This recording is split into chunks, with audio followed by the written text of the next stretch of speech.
Thank you, Dan. Dan said my name, Shannon Curtin, and what my job function is to put people and products together in a meaningful way for our customers. And that's how we make connections. Today we're going to talk about breakthrough stories, co-creation, what it means, innovation, and how we could drive value together. It's probably important for us to talk about what breakthrough means. A breakthrough is a significant discovery to a known or unknown opportunity in the marketplace. In 2010, Ben Silbermann and Evan Sharp dared to be breakthrough. The dynamic duo created the fastest growing website in history. Anyone know what that is? Pinterest. Pinterest is really interesting for two reasons. One, its demographic is much different than any other website. 80% of the users are female, ages 25 to 54. What I find most fascinating about Pinterest is that it's all set on co-creation. It doesn't exist without people creating things together. Even our First Lady, Michelle Obama, has a Pinterest page, and she enjoys the co-creation medium. So what does co-creation mean? Co-creation is a process where two entities, it could be a supplier and a retailer, or retailer and retailer, or supplier and supplier, two distinct entities working together because they know the value of working together is greater than the value of working alone. Now, before I show you the next slide, there's some ground rules. I like to ask a lot of questions, so the next one's a question too. You have to answer the question honestly. If your brand, and this can be a retail brand or your own CPG brand, if your brand was delisted today, would anyone care? The reason I brought this up is because I read an article and it said, if Walgreens went away tomorrow, would anyone care? And it really got me to think, how do I get customers to care about us? How do I get customers to think about us and be part of our story? And I had to think about that before I answered it. And through that, co-creation started to form much earlier, but it really came to life after I read that story on how we have to make those meaningful connections between us and our customers. Care equals long-term revenue potential. You have to create that care because when there's no care, brands simply do not exist. It starts with relevant innovation.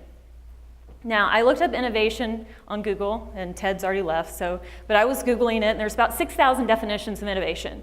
So I came up with my own. To me, innovation is having the vision to see what's missing in the marketplace, and then creating a solution to satisfy it. Once both parties have decided, that would be me and our supplier partners, have decided that we do have true innovation in hand, we sit down and we start the process. The very first question that we ask in the process is, what do you want from this relationship? I ask the question, I sit, and I listen. I write out everything that they've said. The next step is for me to say, would you like to know what I would like out of this partnership? And most of the time they say yes.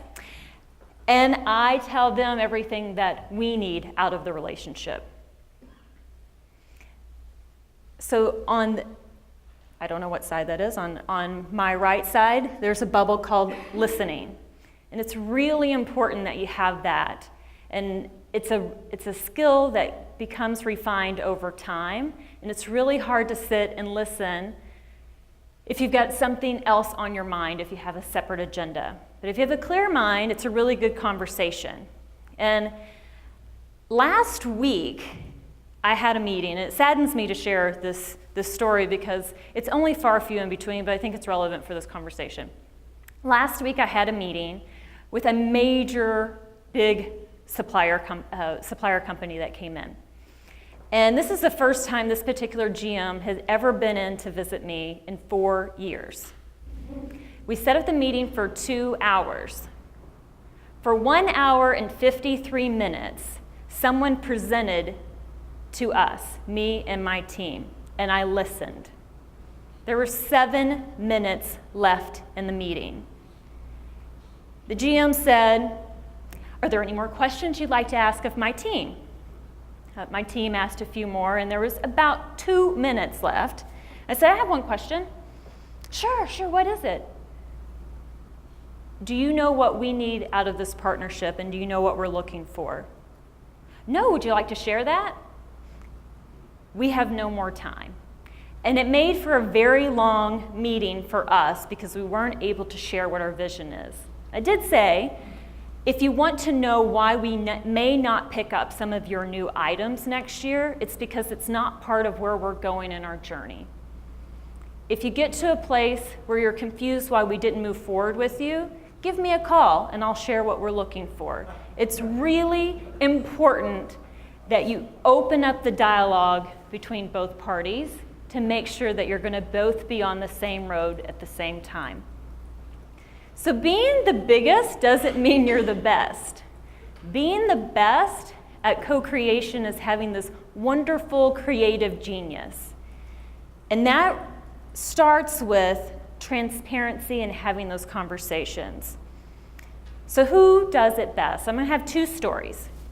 The first one was 2 people, Lance Kalish and Ido Leffler, started the Yes2 company in 2005. They made appointments with various retailers all over the country.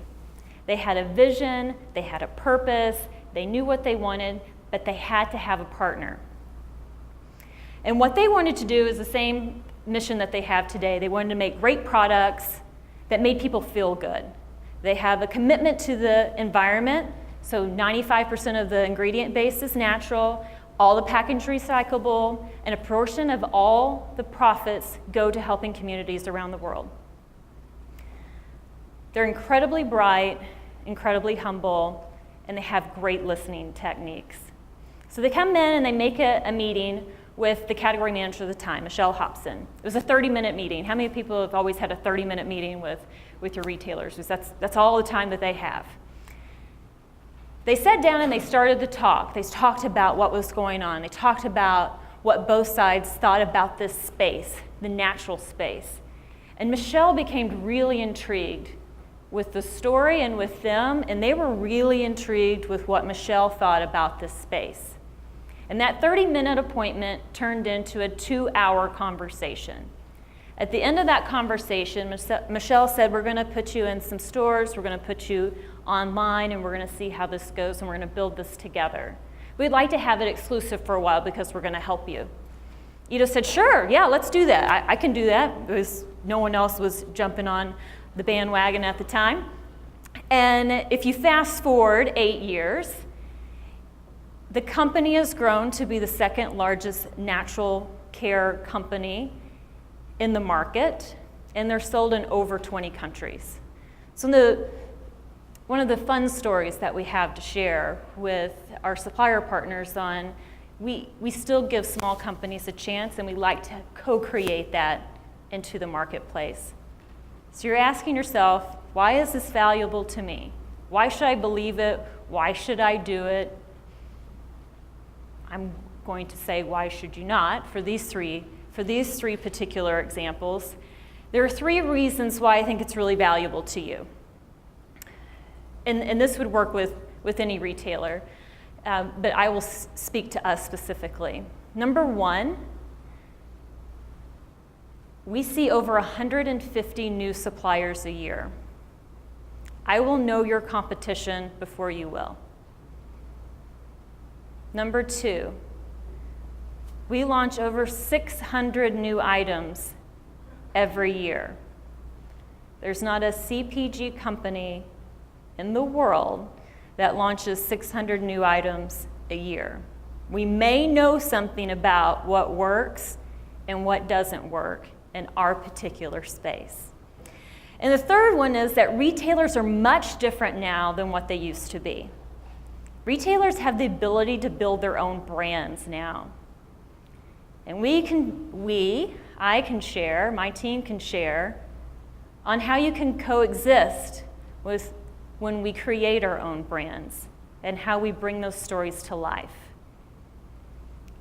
That's why co-creation is important to you and to your company.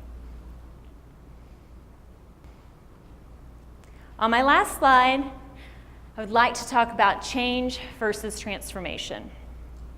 Change will happen. Transformation is intentional. Remember that. Change will happen. Transformation is intentional. I'm going to share my last story with you about how a company helped me transform my thought. NACDS has this annual meeting every April, and I think it's fun for the supplier partners to see the retailers running around and sweating our tails off because we have 54 meetings and you can't go to the bathroom and we're starving, all this stuff. So it's like sport for the suppliers to watch us do this once a year. So I'm running around NACDS and see these khakis and these sundresses, and then off in the distance I see these bright colored shirts. There was an orange shirt and a yellow shirt and a green shirt. Like, what is that? That's different. And then I'm running to my next meeting. You're kind of on autopilot. You get there and you're saying, how can we get better? What are we working on? What do we need to do? And let's drive this business. We got 30 minutes. We got to figure out the whole world in 30 minutes. So, and you keep going, and then the next day I see these bright shirts, and I get a little closer, and it says, the new general market. And I thought, wow, that's really interesting. I got to go to my next meeting. So I'm running around, going to my next meeting, and I see it again, and it just stays in my mind that that's really interesting. And this particular company was my 52nd appointment out of 54, and we sat down and we didn't even talk about their shirts. The shirt that had been on my mind all week, I never even asked, why are you wearing those shirts and do you change them every day? So we talked about the business, we had this great conversation, they had all this energy, I was so excited just to be in the meeting, and we talked about what we could do together, and that was the purpose of the meeting. But I didn't forget the new general market, because I went back to my team the next week, and I sat with them in a team meeting, and I said, what are we doing in our general market planos? And the team said, oh, we've added some new items here, we did some things there. They changed a few things. They changed a little bit. They brought in some new items, they exited some new items, but there wasn't anything that was transformationally different. So I said, tell me about our customers today. So people went on and said, 1 in every 5 people born of Hispanic descent, here are the percentages of the Asian population growing, this is what's happening with African American. Everybody had all this good data, and we've talked about data before. No one was actually applying that and doing anything different. I said, have you ever thought about putting that data aside? Because what we have in our particular store is that it's about a year behind of what the general market is, and said, if we're going to be relevant to our customers in the future, we have to understand who the new general market is. And we consciously have to make a decision on our assortment and what we're going to be to our customers.